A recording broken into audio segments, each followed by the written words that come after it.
Hey folks, welcome back to another Poemasters video, and today let's check out the new Agatha Arbok over here. So this Agatha Arbok, like we've mentioned before, very good for a lot of different gauntlet stages because of all the different counters that she has, right?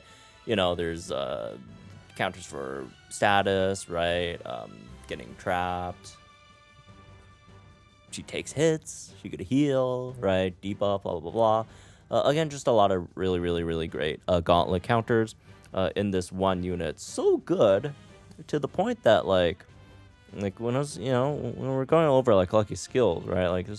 There's really not a lot of lucky skills you really want to run on her, which for a tank, that's a good thing, right? Because, there's lucky skills you want to run on her. That means she's missing stuff. And for her, she's really not missing that much stuff, right? So pretty easy decision to just slap vigilance on her and, call it a day, right? I guess you could maybe argue speed, but otherwise, she's pretty well-rounded in her kit. All right, let's go ahead and try this one out. So yeah, we're gonna run Fall Hilbert and Fall Mordia, both of which are pretty like bad damage dealers, unfortunately.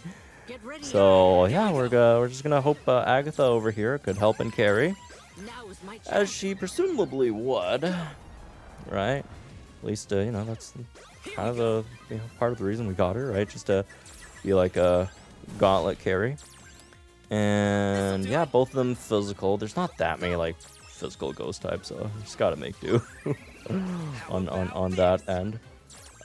But yeah, we do have to, again, we have to burn them. I know, yeah, Agatha got her poison thing, which is nice and all too, but just Morty needs his multipliers. He needs to get his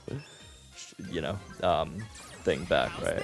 So yeah, we do have the charging deflection, whatever the thing is for movie acceleration after Lear. Does it slightly suck that we use it early? Yeah, but it's also like not that big of a deal, just because like this is a pretty good gauge team regardless, right? I mean,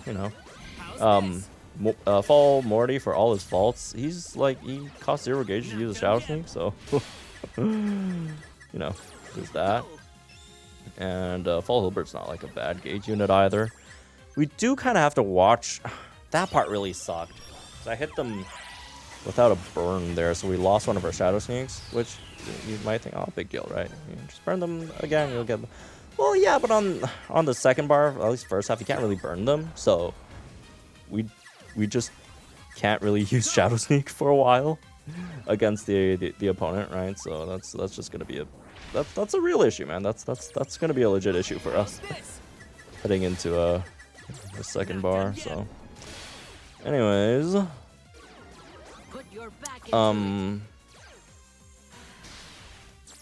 yeah, we're not gonna sink here.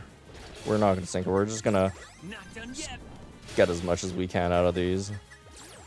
All right, so here we go. Ooh, shoot, I forgot to max out his physical attack. Well, on the bright side, since he's probably just not gonna have anything to do for a bit over here, because again, we can't really use the Shadow Sneaks.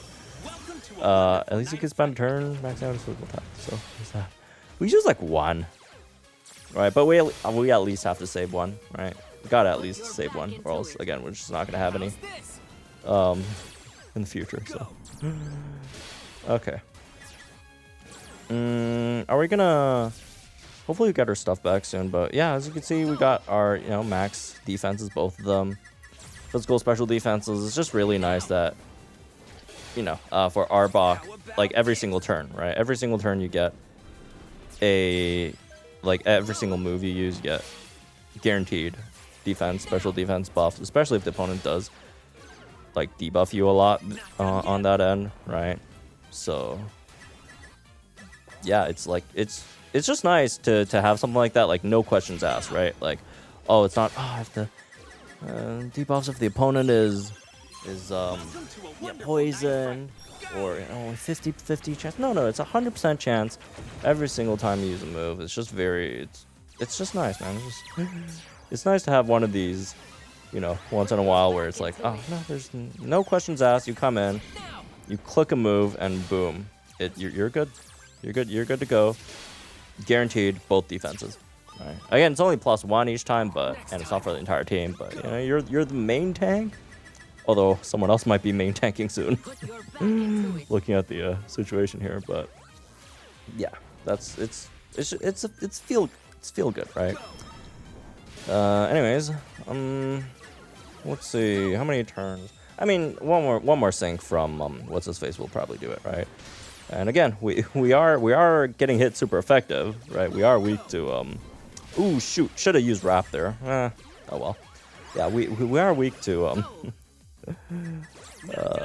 psychic, so yeah, it's pretty impressive, I'd say, considering how long it survived, because again, we're fighting someone who's super effective against us.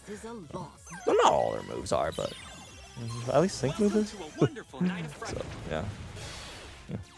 All right, well, that wasn't too bad. That wasn't too bad, right? For the new Agatha Arbok. Again, she's just really good in Gauntlet. Not that big of a deal in Master Mode, right? Not that big of a deal in Master Mode, but definitely really nice in Gauntlet. All right, now let's go ahead and EX her as well, even though she doesn't have an EX outfit, but still support EX, right? And you know, like, might as well the extra stats. Like supports, or at least tank supports, right? Really do, I feel like, benefit the most from these, the 20 out of 20, just because, like, most damage healers, there are mixed damage healers, right? But most damage healers, like, 20 out of 20 of them, they really only benefit from, like, 2 stats, which is, like, their main offensive stat and, like, their speed stat. And for, like, supports that are tanks, they benefit from, like, 4 stats at least, right? Not even counting the ones that do some damage too on the side. Like, you know, they get HP, defense, special defense, and speed, right? So very worth it, I'd say. But anyways, yeah, let's go ahead and now try her out here against Entei, another unit she's really good against. And let's go. Why am I bringing a Hitmonlee? I don't know, man. It's shiny. And it's physical. So there's that, I guess.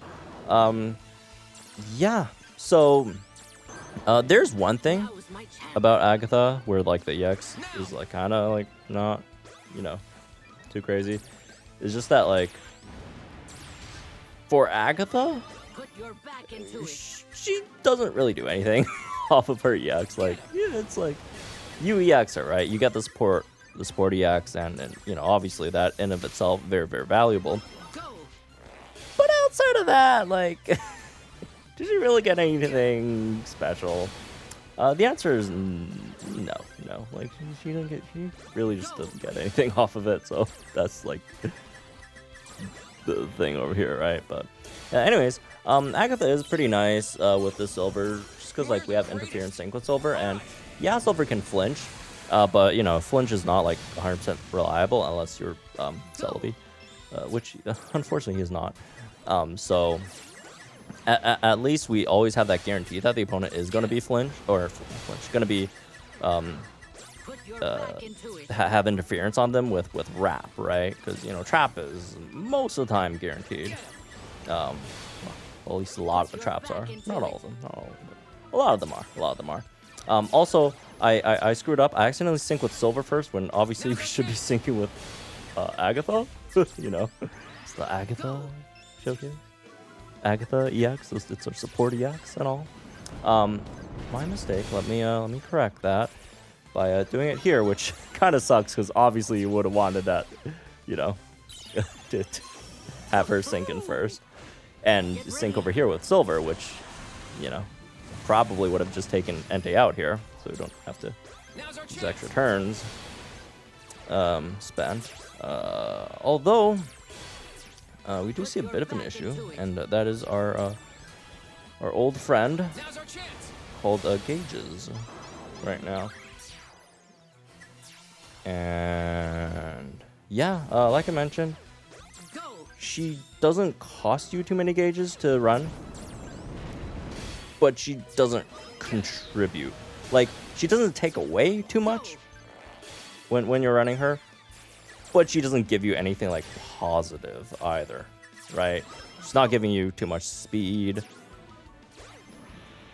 It's just that, okay, you know, she didn't cost too much to run is kind of the thing.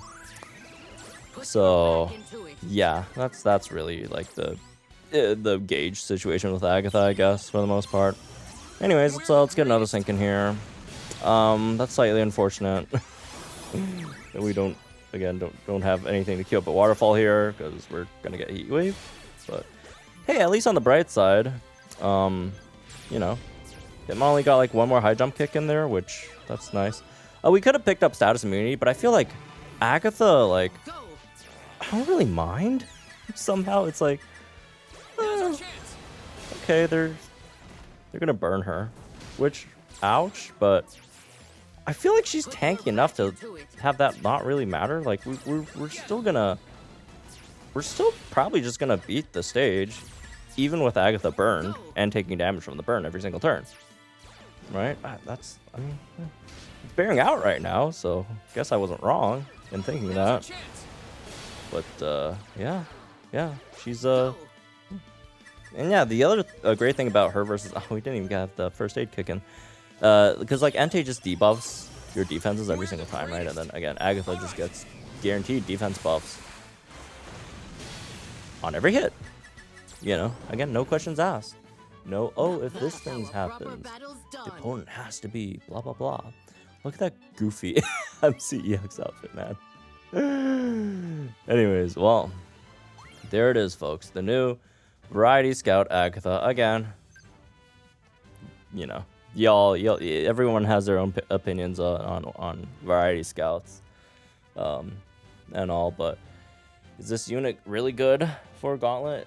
Yeah, she is definitely very, very good for Gauntlet. It's definitely not like a unit that when you look at it, it's like, oh wow, it doesn't do anything special, doesn't do anything flashy, but it's just a really, really good, solid, boring, uninteresting, true, but she's strong, and she's powerful, and she gets the job done against, again, multiple Gauntlet stages. Very, very, very effective in those, right? Very, very, very effective. So anyways, yeah, that's been this one, I guess. Hope you all enjoyed, guys. Think in the comments down below. Like, enjoyed the videos from our channel, some more Problem Analysis content. And I'll see you guys very sparingly these days. But yeah, I'll see you guys in the next one.